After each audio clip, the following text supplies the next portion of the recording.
Okay, welcome to another episode of the Freedom to Draw Caricatures Party. I'm your host, John. I haven't done one in a while now. The last one we did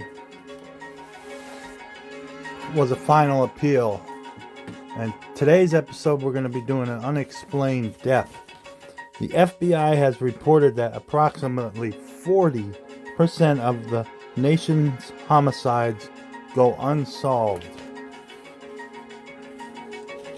Now, this was the last episode. Nick Yarris. Now, we're going to get back to him in a minute. Before that, we had Larry Youngblood. That was one episode. Ilanka Khan. Missing persons. Sarah Ray Bain. She was an unexplained death. We had a paranormal show with Don Decker. And we had another final appeals episode with Eric Freen. Now this is an unexplained death. And I go back to Nick Yarris because he had a really interesting case. And it led me to an unexplained death because, like I said in the last video, if you watched the last video, the person that really did the crime that he was accused of got away. And we have it's still a mystery to this day. It's a cold case. And this is who we're doing today. This is the case of Linda Mae Craig. Now, it was almost impossible to get any pictures on this deceased woman. And I'm going to tell you her story as I'm doing the finishing touches in the drawing. But this was the best picture I could get of her. And literally, I mean, there was only one. And I searched for a long time. So, this is Linda Mae Craig. And we're going to tell you a little bit about her case. And she is connected with Nicholas Yarris in a different kind of way. He was accused of killing her, which he did not do. And they never found out the person that actually did this crime. Now, the picture that I got this from was a newspaper clipping from the 80s. So it was very grainy. What I could make out of it is what you see here. Like I said, there's literally only one picture of her on the internet. I'm sure if I had access to the 80s newspaper clippings, I probably could get a better shot of her. But they did not have a lot of pictures of her out there for people to see the victim. Now let's tell you about her case.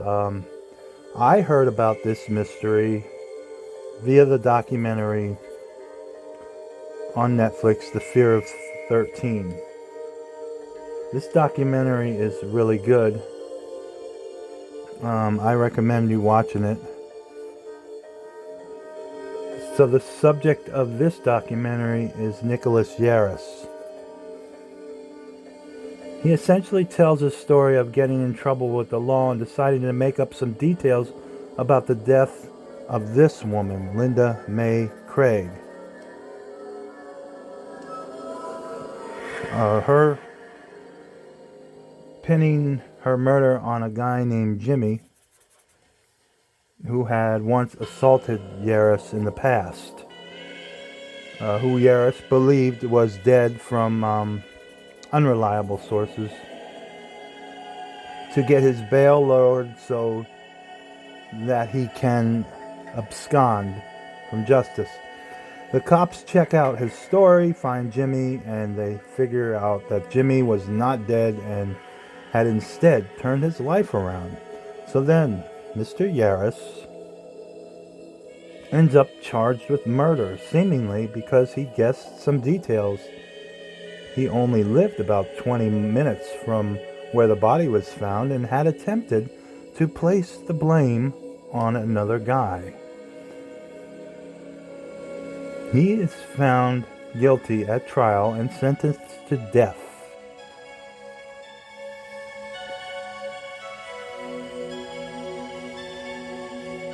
Some years later, he actually attempted to waive all his appeals and requested that he be executed when he believed he was dying from hepatitis. At that point, Yarris' DNA had led to be tested, despite his request to have it tested to prove his innocence.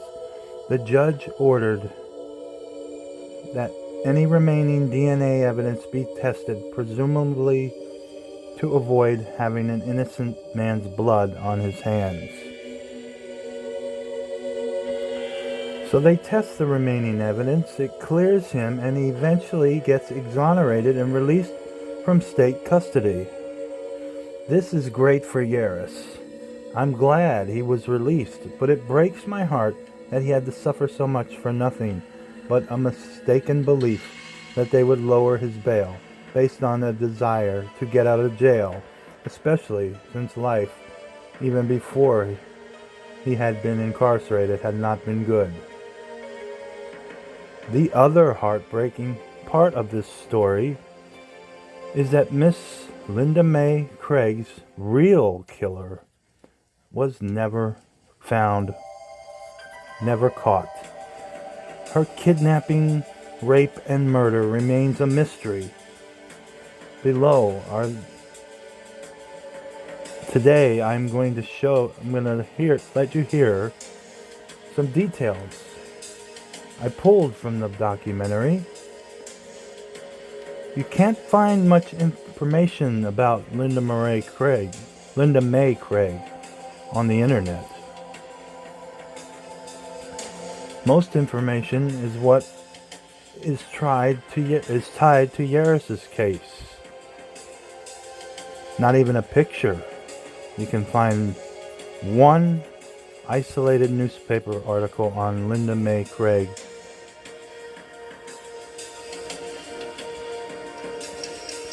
I would love it if someone else knew where more information may be available, or how to better research old newspapers from the 80s. Yarris read about her case in the December 16, 1981 Delaware County Times on page 3. Linda Craig worked at the Tri-State Mall in Claymont, Delaware. She was leaving work on December 15, 1981 at 4:05 p.m. Walking to her car in the parking lot when she was knocked out of her shoes by a male assailant who kidnapped her in her own car. Then drove her 2 miles into the state of Pennsylvania, raped her behind a church, and stabbed her to death. Miss Craig's body was dumped outside and found by 2 young boys who believed it to be a snow-covered mannequin at the time. Her teeth had been broken, and in an autopsy photo shown to the jury, there were at least 6 clearly visible stab wounds to her body. There wasn't much information about what actually happened to her car either,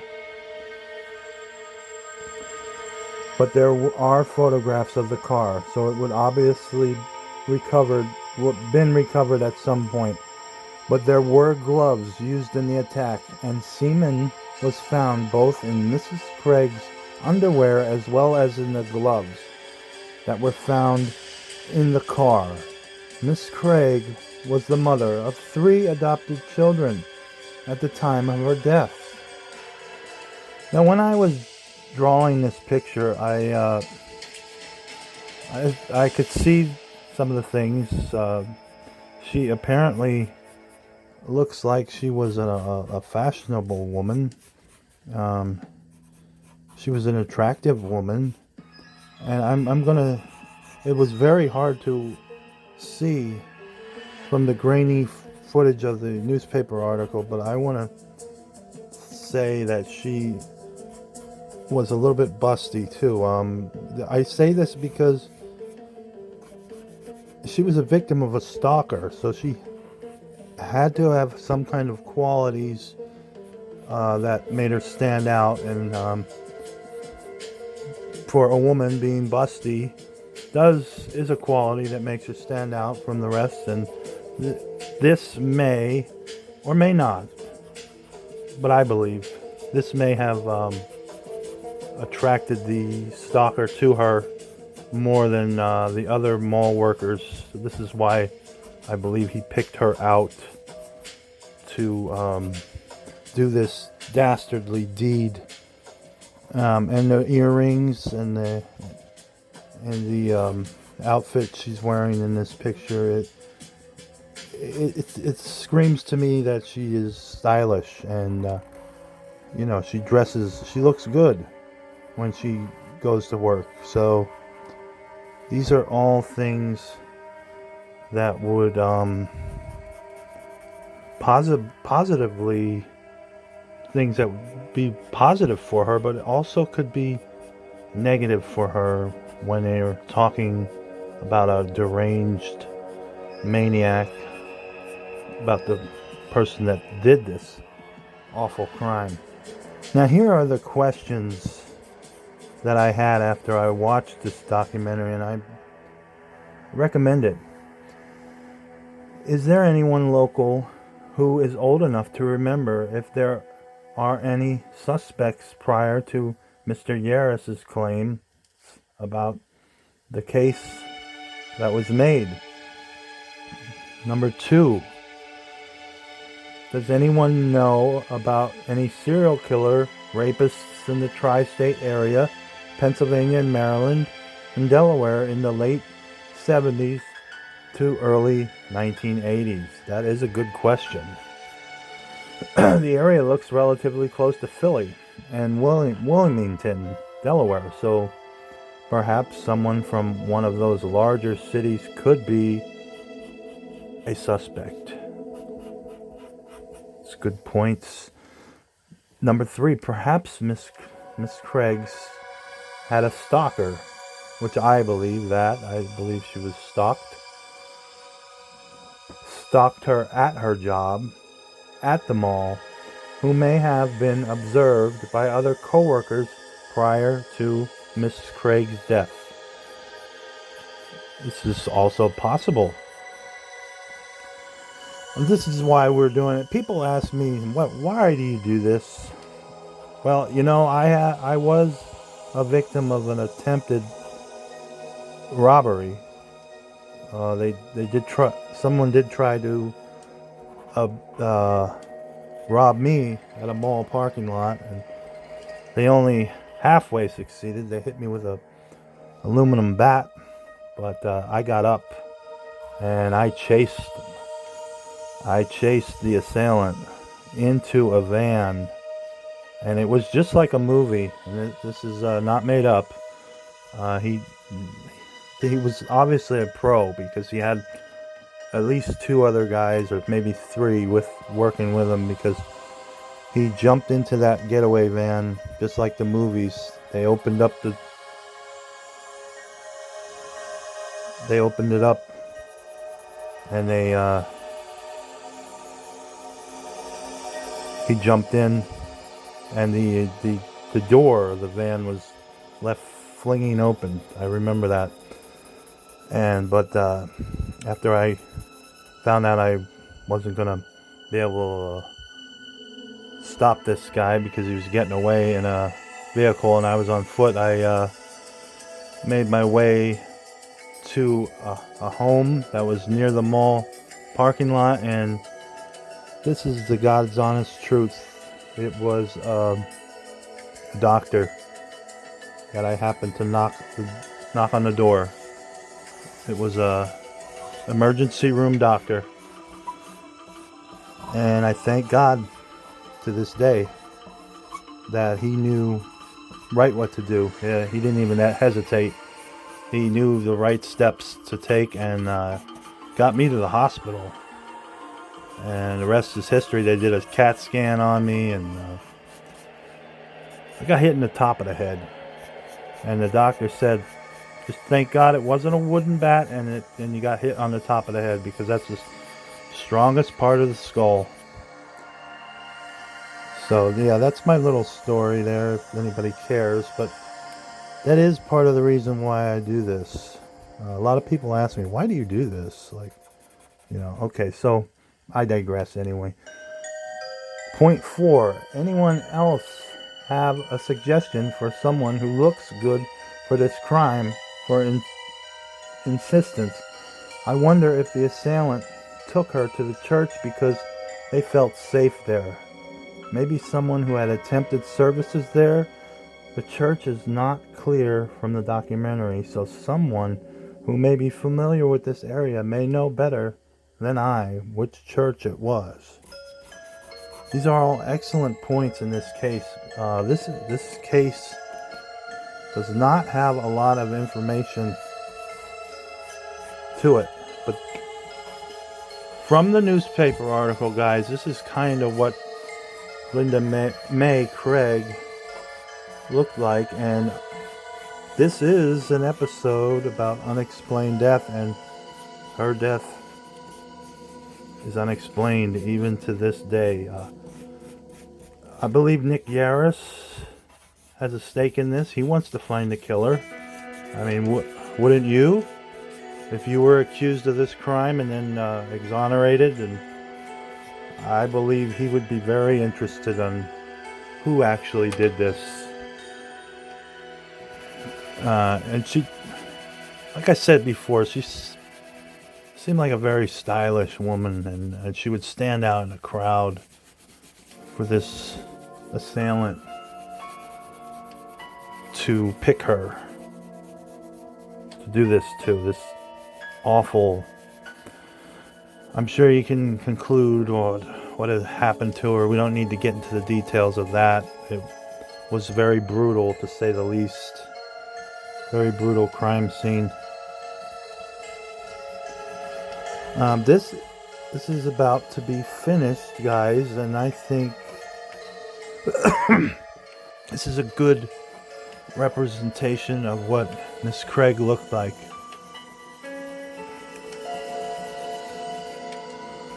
Like I said before, most of the information I got was from the documentary The Fear of 13. And if you want to watch a good documentary, that's it right there. I had never seen it before. Nick Yarris is just very good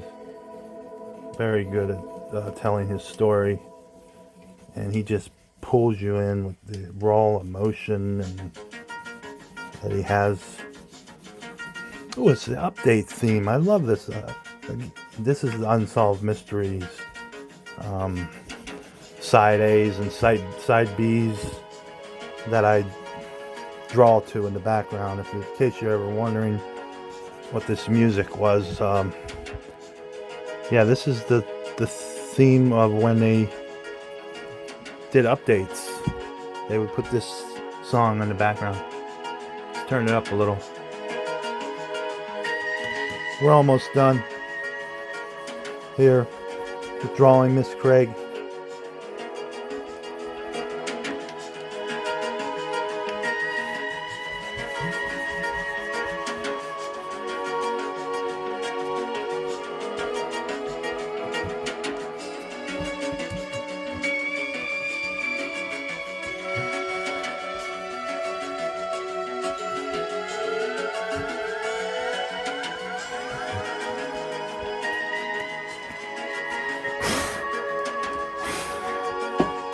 Alright, that does it.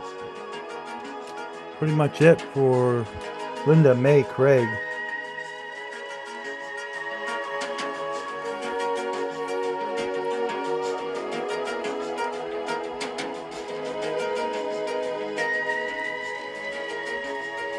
Linda Mae Craig, Unexplained Death.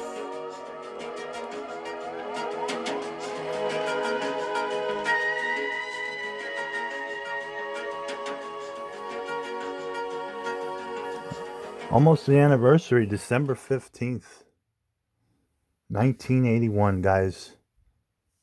This is John, out.